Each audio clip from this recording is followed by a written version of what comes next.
کہانی کا آغاز 13ویں صدی کے وسطی ایشیا کے میدانوں سے ہوتا ہے۔ چنگیز خان کی منگول فوجوں کے طوفان نے پورے ایشیا کو اپنی لپیٹ میں لے رکھا تھا۔ شہر کے شہر تباہ ہو رہے تھے اور سلطنتیں ختم ہو رہی تھیں۔ اسی افراتفری کے عالم میں اوغوز ترکوں کا ایک چھوٹا سا قبیلہ، قائی قبیلہ، اپنی بقا کی جنگ لڑ رہا تھا۔ اس قبیلے کے سردار تھے ارطغرل بن سلیمان شاہ۔ ارطغرل ایک بہادر جنگجو، ایک دور اندیش رہنما اور ایک پکے مسلمان تھے۔ وہ اپنے قبیلے کے تقریباً 400 خاندانوں کے ساتھ ایک ایسے وطن کی تلاش میں تھے جہاں وہ امن سے رہ سکے اور اپنے دین اور روایات کی حفاظت کر سکے۔ ایک مشہور روایت کے مطابق جب ارطغرل اپنے قبیلے کے ساتھ اناطولیہ یعنی موجودہ ترکی کی سرزمین سے گزر رہا تھا تو اس نے ایک پہاڑی سے دو فوجوں کو آپس میں لڑتے ہوئے دیکھا۔ ایک فوج تعداد میں بہت زیادہ اور جیتنے کے قریب تھی، جبکہ دوسری فوج چھوٹی تھی اور ہارنے کے دہانے پر تھی۔ ارطغرل نے ایک لمحے کے لیے سوچا، لیکن اس کی غیرت نے یہ گوارا نہ کیا کہ وہ کمزور کا ساتھ نہ دے، چاہے اس کا نتیجہ کچھ بھی ہو۔ اس نے اپنے بہادر سپاہیوں کو حکم دیا اور ہارنے والی فوج کی مدد کے لیے میدان میں کود پڑا۔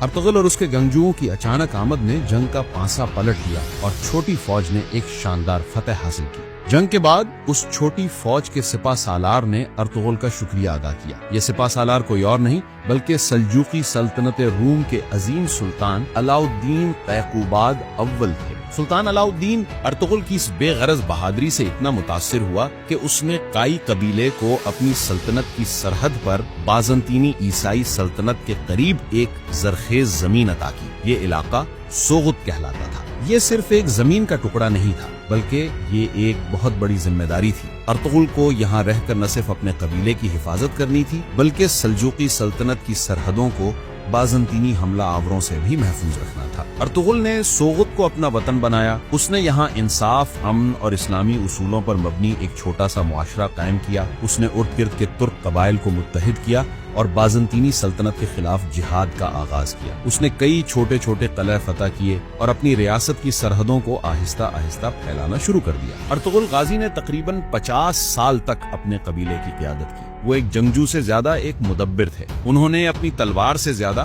اپنے کردار اور انصاف سے لوگوں کے دل جیتے۔ انہوں نے اپنے 3 بیٹوں گندس، صافی اور عثمان کی تربیت اسلامی اصولوں اور جہاد کے جذبے پر کی۔ کہا جاتا ہے کہ جب ارطغرل بہت بوڑھے ہو گئے تو ان کے سب سے چھوٹے بیٹے عثمان نے خواب دیکھا کہ اس کے سینے سے ایک عظیم درخت نکلا ہے جس کی شاخیں پوری دنیا پر پھیل گئی ہیں اور اس کی جڑوں سے 4 بڑے دریا بہہ رہے ہیں۔ جب یہ خواب ایک بزرگ شیخ ایدیبالی کو سنایا گیا تو انہوں نے اس کی تعبیر بتائی کہ عثمان ایک ایسی عظیم سلطنت کی بنیاد رکھے گا جو پوری دنیا پر انصاف کے ساتھ حکومت کرے گی۔ 1281 میں تقریباً 90 سال کی عمر میں ارطغرل غازی کا انتقال ہو گیا۔ انہوں نے اپنے پیچھے کوئی بڑی سلطنت یا خزانہ نہیں چھوڑا، لیکن انہوں نے اپنے بیٹے عثمان کے لیے ایک ایسی مضبوط بنیاد اور ایک ایسا عظیم خواب چھوڑا جس پر عمل کر کے اس نے تاریخ کی سب سے بڑی مسلم سلطنت عثمانیہ کی بنیاد رکھی۔ ارطغرل غازی کی زندگی بہت حد تک تاریخ کے پردوں میں چھپی ہوئی ہے اور ان کے بارے میں بہت سی باتیں روایات اور داستانوں پر مبنی ہیں، لیکن اس میں کوئی شک نہیں کہ وہ ایک ایسے عظیم رہنما تھے